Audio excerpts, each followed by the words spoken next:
Kesatuan rakyat, kesatuan jiwa, kerajaan perpaduan. Teruskan bersama di dalam channel ini untuk perkembangan-perkembangan isu semasa, isu politik, dan isu-isu hangat di Malaysia pada hari ini. Jangan lupa teruskan bersama di dalam channel ini. Tekan butang like, share, dan subscribe channel ini untuk perkembangan terkini politik di Malaysia.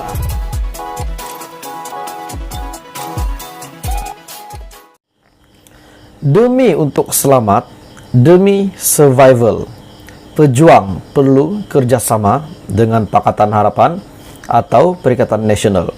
Itu pertanyaan daripada satu media.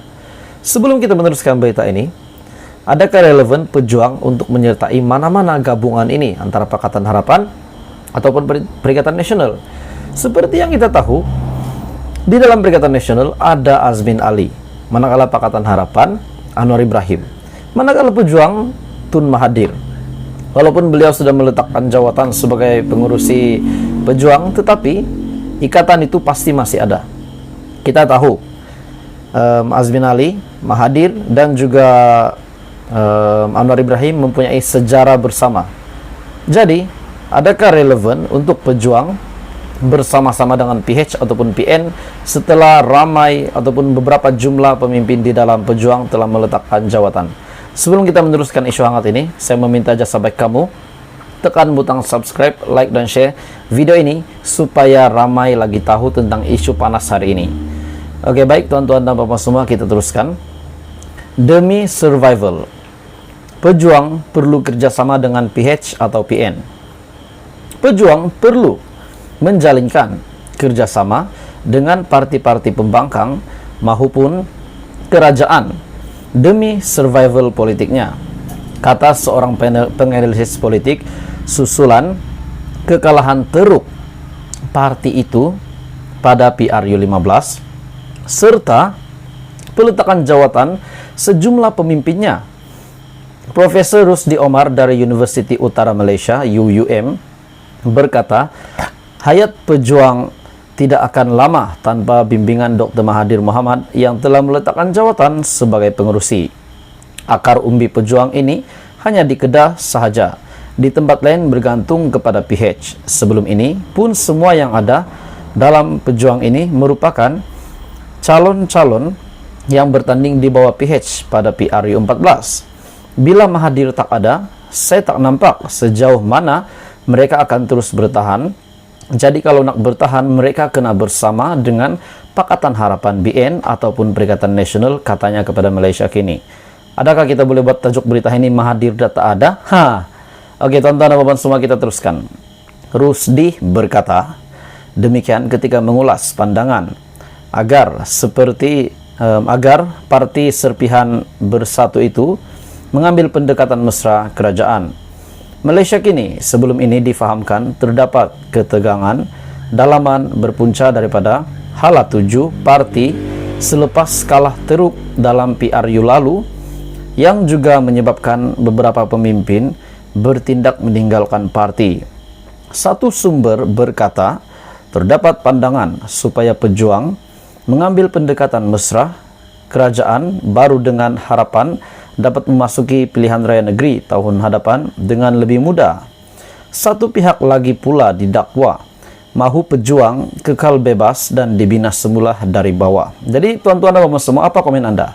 Adakah pejuang hari ini di bawah pimpinan Mukris Mahathir setelah Mahathir meletakkan jawatan, setelah Mahathir sudah tiada dalam pejuang, adakah beliau akan membawa pejuang bergabung dengan kerajaan untuk mendapat kelebihan supaya dapat bertanding pada PRN akan datang, ataupun akan mengikut Perikatan Nasional menjadi pembangkang?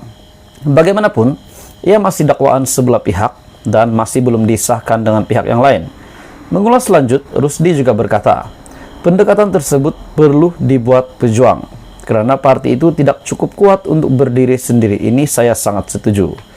Katanya, apatah lagi apabila parti lain juga saling bekerja sama seperti Amanah, PKR, DAP dalam Pakatan Harapan, dan bersatu dengan PAS dalam PN. Malah katanya lagi, pendekatan itu sepatutnya telah diambil ketika PRU lalu, namun Mahathir enggan berbuat demikian. Kesan daripada kekalahan dalaman, PRU15 menunjukkan sokongan kepada pejuang semakin mengecil. Jadi tuan-tuan dan puan semua, apa komen Anda? Adakah Mukris Mahathir akan berbuat sedemikian? Sama ada join Anwar ataupun join Muhyiddin? Jadi kalau Anda mempunyai komen, sila komen di bawah, kita boleh tukar-tukar pendapat. Setelah MB, Menteri Besar Terengganu, wakil daripada pemimpin PAS, telah dikecam oleh netizen, telah dikecam oleh media. Setelah beliau dianggap tidak mempunyai satu ciri kepemimpinan, selepas beliau berada di luar negara semasa rakyat di Terengganu, rakyat jelatannya sedang ditimpa musibah. Akhirnya satu keputusan yang dibuat, satu keputusan yang diambil oleh Menteri Besar Terengganu hari ini selepas dikecam berturut-turut. Ada yang kata di ruangan komen, MB Terengganu patut meletak jawatan, yaitu Datuk Seri Dr. Ahmad Samsuri patut letak jawatan sebab tidak bermoral bercuti semasa rakyat sedang dilanda musibah. Jadi tuan-tuan dan puan semua, sebelum kita meneruskan isu hangat pada malam ini, saya mengucapkan beribu-ribu terima kasih kepada kamu semua yang sentiasa menyokong channel ini, dan tolong tekan butang subscribe kepada yang baru, like dan share video ini supaya ramai lagi yang akan tahu isu panas daripada channel ini. Oke, baik tuan-tuan dan puan semua, kita teruskan. Menteri Besar Terengganu akhirnya membuat satu kejutan setelah dikecam, setelah di arah letak jawatan. Akhirnya ini keputusan beliau hari ini. MB Terengganu umum bantuan tunai dan baiki rumah mangsa banjir. Terbaik, ini yang kita mahu. Bantuan wang tunai akan disalurkan kepada mangsa banjir yang terjejas di Terengganu baru-baru ini, umum Datuk Seri Dr. Ahmad Samsuri. Menteri Besar Terengganu berkata, mangsa banjir akan menerima bantuan RM1.000 dan RM10.000 pula akan disalurkan kepada keluarga mangsa banjir yang berdepan bencana tersebut bagi meringankan beban. Untuk meringankan bebanan yang dihadapi, kerajaan negeri akan menyalurkan bantuan khas tunai sebanyak 1.000 kepada setiap KIR ataupun ketua isi rumah yang berdaftar banjir di negeri Terengganu. Bantuan RM10.000 itu pula akan diberikan kepada ahli keluarga mangsa yang meninggal dunia disebabkan banjir pada kali ini sebagai rasa simpati dengan apa yang telah terjadi. Selain daripada itu, menurut kenyataan tersebut, bantuan lain juga akan turut diteliti oleh kerajaan negeri bagi membantu meringankan bebanan mangsa banjir yang terkesan. Samsuri sebelum itu melawat mangsa banjir yang ditempatkan di pusat pemindahan sementara PPS di Sekolah Kebangsaan SK Binjai di Kemaman pada pagi Jumat. Oke tuan-tuan dan puan semua, setelah melihat berita ini satu tindakan yang drastik, yang sangat bagus. Setelah walaupun menerima kecaman, walaupun ada yang mengarahkan beliau untuk meletak jawatan, tetapi akhirnya beliau tetap berdiri teguh sebagai Menteri Besar Terengganu, bahkan telah mengumumkan bantuan-bantuan baharu kepada rakyat ataupun kepada penduduk-penduduk yang terkesan banjir, di mana bantuan wang tunai akan disalurkan kepada mangsa-mangsa banjir yang terjejas di Terengganu baru-baru ini. Umum Datuk Seri Dr. Ahmad Samsuri Mokhtar. Dalam pada itu juga, Menteri Besar Terengganu berkata, mangsa banjir akan menerima bantuan 1.000 dan 10.000 pula akan disalurkan kepada keluarga mangsa banjir yang berdepan bencana tersebut bagi meringankan beban. Saya pikir tuan-tuan dan puan, berita hangatnya tiba-tiba letak jawatan ke apa, tetapi rupanya tidak.